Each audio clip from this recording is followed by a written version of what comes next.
Are you looking forward to being stressed out and broke this Christmas? I'm guessing you're aiming more for peace and abundance than stress and an empty bank account, right? Yet somehow we tend to roll into the Christmas season believing that the date on the calendar will make us all permanently delighted by holiday magic and that we can spend money without consequence. We rely on our sentiments when we should be planning with intention. I'm planning to share a couple of gift guides over the next few weeks, but I didn't want to launch into that without first addressing priorities and expectations surrounding the Christmas season. Bank accounts aren't infinite, and your credit card isn't free money. 5-year-olds believe that, but you do know better than that, don't you? Don't you? The amount of days between now and December 25th are numbered.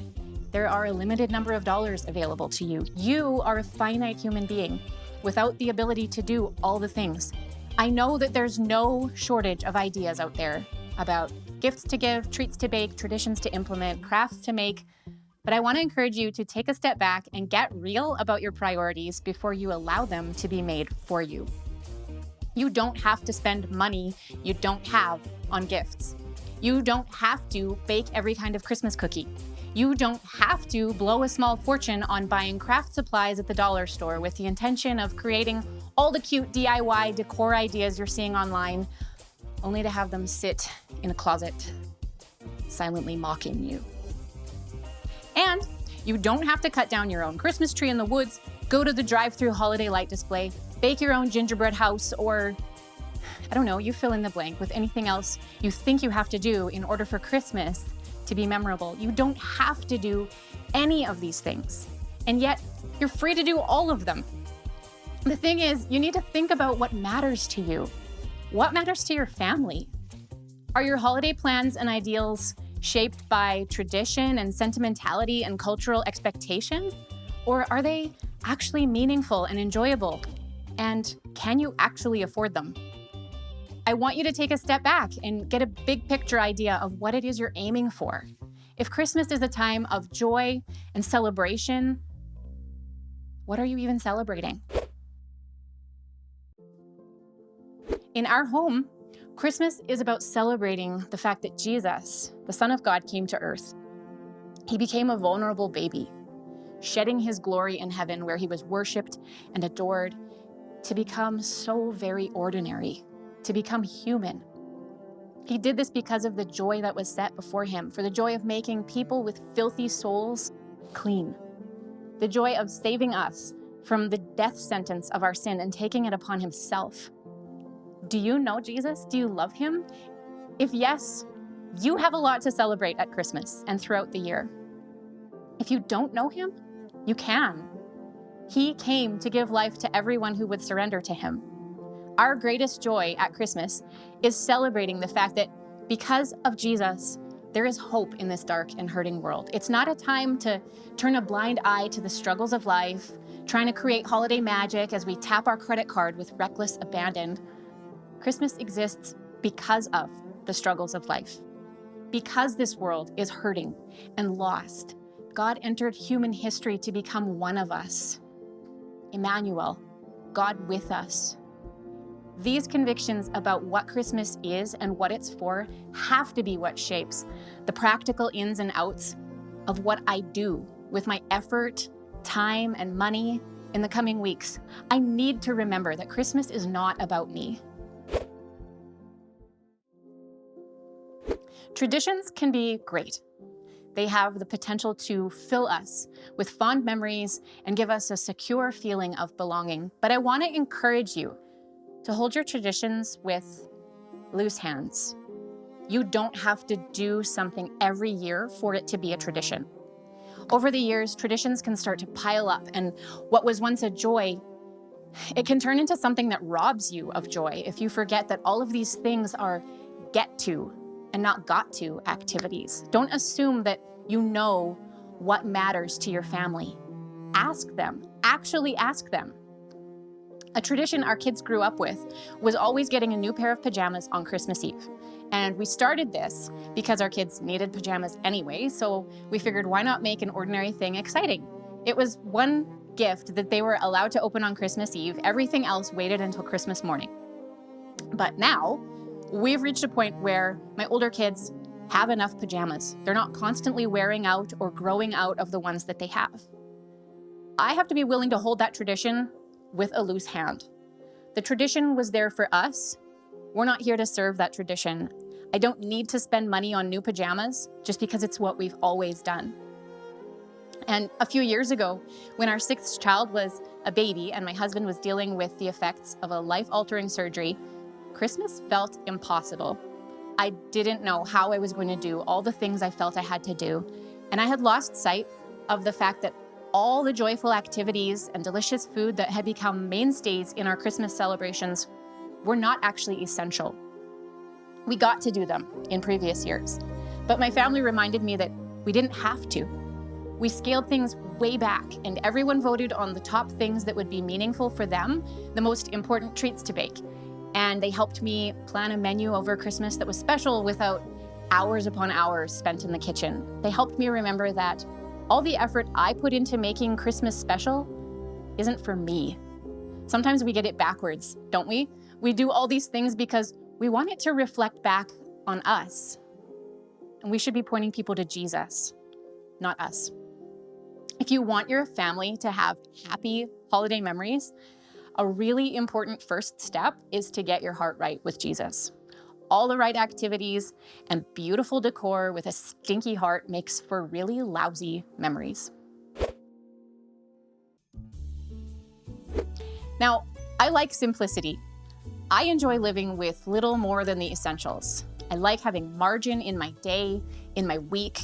There's wisdom in not overcommitting, in carving out time for rest and reflection, and it's good to have margin in our lives in order to manage our time well. But we have to know what our priorities are if we're going to manage our time well.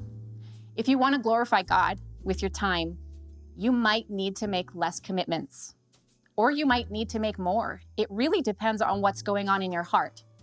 As someone who loves simplicity, I can start to feel like I'm doing something wrong when we have a lot going on. But life is abundant, and there is so much to do and celebrate and enjoy.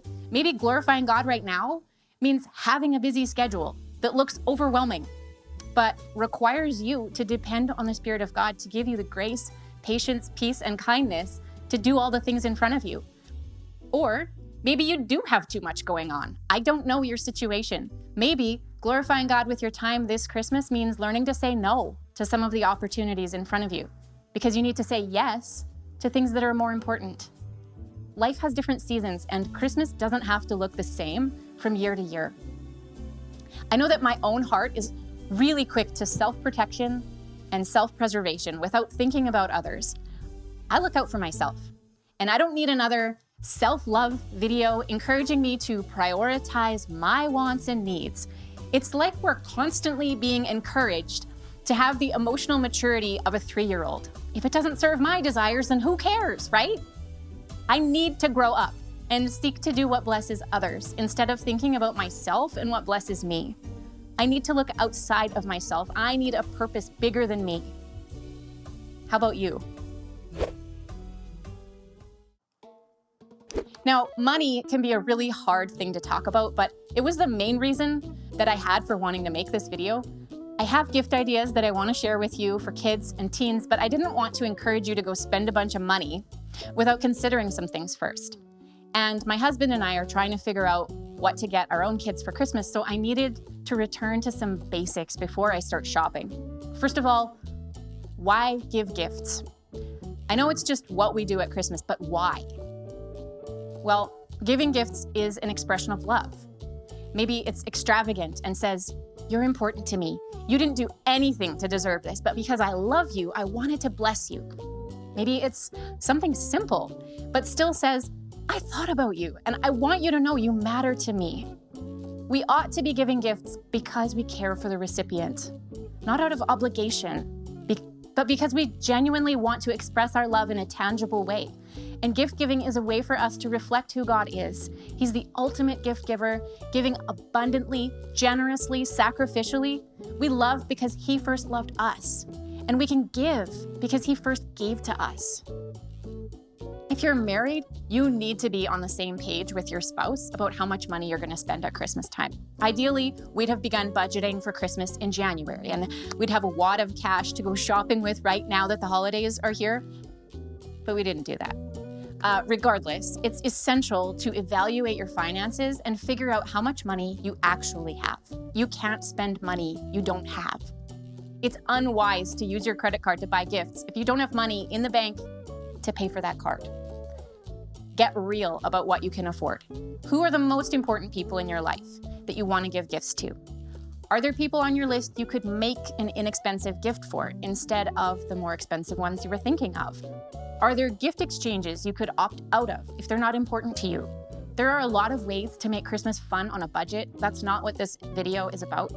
But I'd encourage you to look for ways to spend your time and emotional energy rather than money. Often these things are the things that memories are made of. I also think it's important to note that Christmas doesn't have to be the only time that you give generously.